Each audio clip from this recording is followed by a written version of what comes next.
پاکستان میں بھارت کا یوم آزادی آج سرکاری سطح پر یوم سیاح کے طور پر منایا جا رہا ہے۔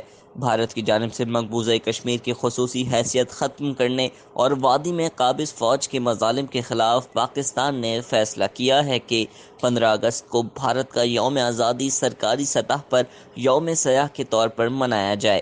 15 اگست کو قابض بھارتی فورسز کے ظلم و جبر کے خلاف آزاد کشمیر سمیت ملک بھر کے شہروں، دیہاتوں اور گلی محلوں میں احتجاجی مظاہرے کیے جا رہے ہیں۔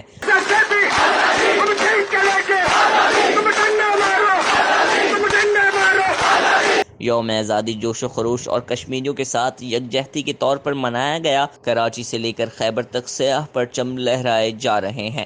وزیر اعظم عمران خان، وزیر خارجہ شاہ محمود قریشی، وزیر اعظم کے معاون خصوصی برائے اطلاعات فردوس عاشق امان، فواد چودھری اور ترجمان وزارت خارجہ ڈاکٹر محمد فیصل نے احتجاجاً اپنے ٹویٹر اکاؤنٹس کے ڈسپلے سیاہ کر دیے ہیں۔ اس کے علاوہ وزیر اعظم کے معاون خصوصی زلفی بخاری اور وزیر ریلوے شیخ رشید کشمیر ریلی میں شرکت کے لیے لندن پہنچ گئے۔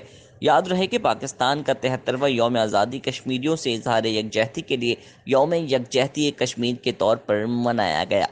کشمیر بنے گا پاکستان۔ انصار احمد، DNN، کراچی۔